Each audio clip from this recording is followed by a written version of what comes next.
3.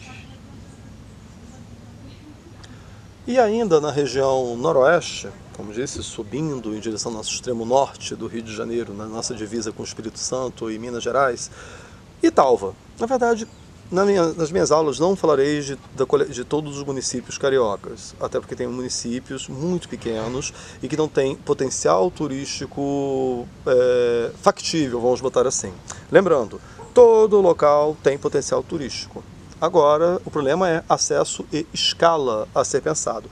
Italva, por exemplo, é um dos municípios que estão naquela jazida que eu havia comentado de calcário. Então, com potencial chance de cavernas calcárias com espeleotemas incríveis, mas ainda apenas não descobertas ou não divulgadas. Possivelmente não divulgadas, sem dúvida nenhuma, na verdade.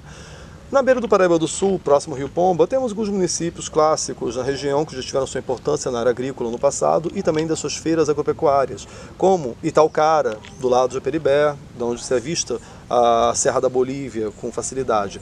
Esses locais como Italcara, Pádua, Itaperuna, você consegue ter, inclusive, turismo na área de compras. Itaperuna é conhecida pelas suas rendas, salvo engano, em tecidos, de roupas, né? E nesses tipos de tours acontecem. Lembrando, tour de compras também são opções. Itaperuna, até pulando já Italcara, tem uma curiosidade dela. Tem o terceiro maior Cristo Redentor do país. Poxa, mas não ouvimos falar, né? Que estranho, não? Por que a gente não ouviu falar desse Cristo Redentor? Na verdade, temos um problema. O Brasil tem mais de 130 Cristos Redentores espalhados no seu território. Eu considero quase impossível a contagem, porque toda hora constrói um. Essa que é a nossa grande verdade. Mas o Cristo Redentor de Itaperuna tem, inclusive, uma vista bem interessante. Já foi o segundo maior, inclusive. Mas não tem a nossa saudosa Baía da Guanabara e montanhas do litoral. A paisagem. Temos que vender a paisagem. Mas o Cristo Redentor de Italcara não tem uma paisagem interessante. É terra devastada à volta, apenas pasto à volta, poucas florestas. Então não tem, portanto, uma vista factível para a venda da paisagem, que é o objetivo do nosso guiamento turístico, como sempre. O turismo religioso também não é uma coisa tão fácil assim de ser vendida. Por exemplo, atrás de mim tem uma estátua de um monge que foi edificada aqui no Parnitz, justamente sob os auspícios da ideia e vendida com a ideia de que iria trazer turismo religioso para a cidade. Isso nunca se efetivou, essa que é a grande verdade.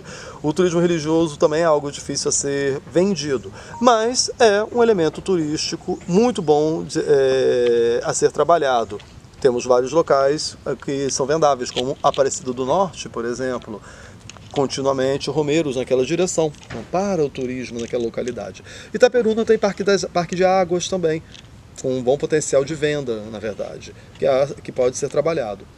Bom, outra cidade próxima, Miracema, mais uma cidade agrícola, que já houve feira agropecuária, hoje infelizmente caindo em desuso, mas por incrível que pareça, Miracema tem trabalhado, por vezes, o turismo de eventos. Puxou-se para a região alguns festivais tradicional de festa do Preto Velho, por exemplo, na figura de festas tradicionais e culturais, com sanfona, com jongo e festas desse gênero, felizmente.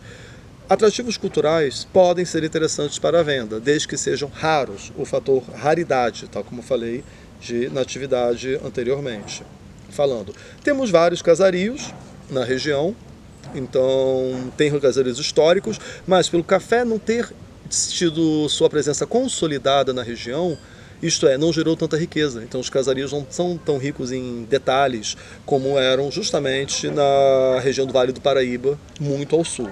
E também não tem a pompa dos casarios e solares da região norte do Rio de Janeiro, porque mesmo para a produção de cana, e a região produziu cana, não tinha logística boa, era distante, porque você tinha que cruzar as serras, ao invés de já estar na planície, facilitando o seu potencial de escoamento. Então, onde houve riqueza, você criou algum patrimônio histórico suficiente para a venda.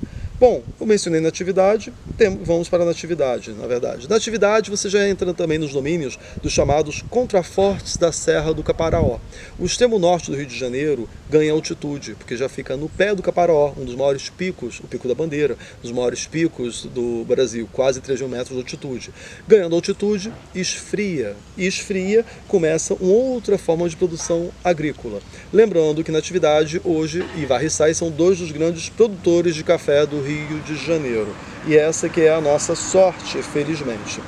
Natividade tem-se algum grau de arquitetura, mas tem potencial ambiental bem interessante a ser trabalhado, mas também tem na atividade justamente a nossa questão de turismo religioso na figura do Santuário das Aparições de Nossa Senhora da Natividade, com águas, devido a uma aparição de 1974, consideradas com potencial de milagres, felizmente.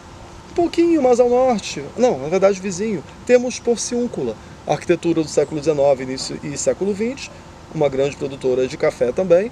Tem-se algum grau do seu patrimônio restaurado na figura da indústria ferroviária. Várias das cidades restauraram justamente suas antigas estações ferroviárias, mesmo não contando com o trem. Mas tem-se algo curioso, o turismo motivado por esportes e campeonatos. Voo livre na atividade.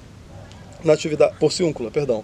Porciúncula, nós temos campeonatos de voo livre ocasionalmente. E com isso, não só o potencial de turismo para um evento esportivo, como também para o turismo de aventura, como opção. E é claro, todos esses municípios podemos falar e pensar no potencial de turismo rural.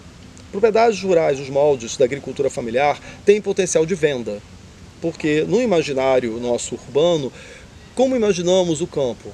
Uma fazenda com uma horta, cachorro, galinha e vaca. Isto é, esse é o molde da agricultura familiar, não é o molde do agronegócio. Em locais como Varriçai, Porciúncula, Natividade, temos esse potencial de uso, o turismo rural, de acordo com o imaginário urbano, imaginário da polis e nosso imaginário.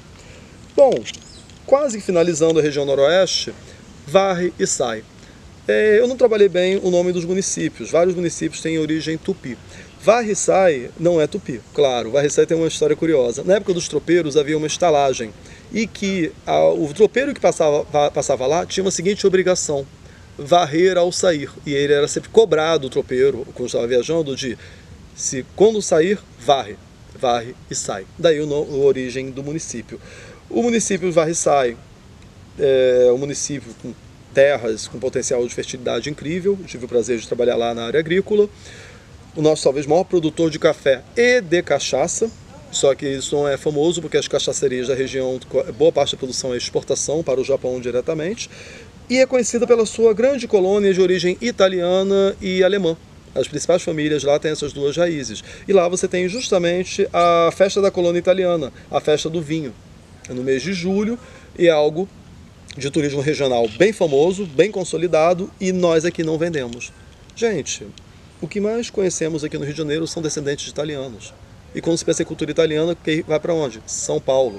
Nós temos aqui no Rio de Janeiro, no nosso extremo norte, Festa da Cultura Italiana, em um município com um potencial turístico bem interessante, com danças típicas nessa festa e, infelizmente, esquecido por nós, porque o turismo acaba sendo trabalhado nos moldes regionais, recebendo pessoas das cidades à volta e também de Espírito Santo e Minas Gerais, dada a sua proximidade. Porém, temos, como eu disse, florestas belas, grutas graníticas na região de Varriçai. E é claro, Varriçai também é um dos acessos para a Serra do Caparaó, para nosso saudoso Pico da Bandeira. Infelizmente, o Pico da Bandeira sempre acessamos via Espírito Santo ou Minas Gerais. Quem sabe, um potencial de uso por Varriçai. E por hoje é só, pessoal. Estaremos nessa semana carregando a aula seguinte, contemplando a região norte e justamente a região dos lagos com seus potenciais turísticos. Obrigado.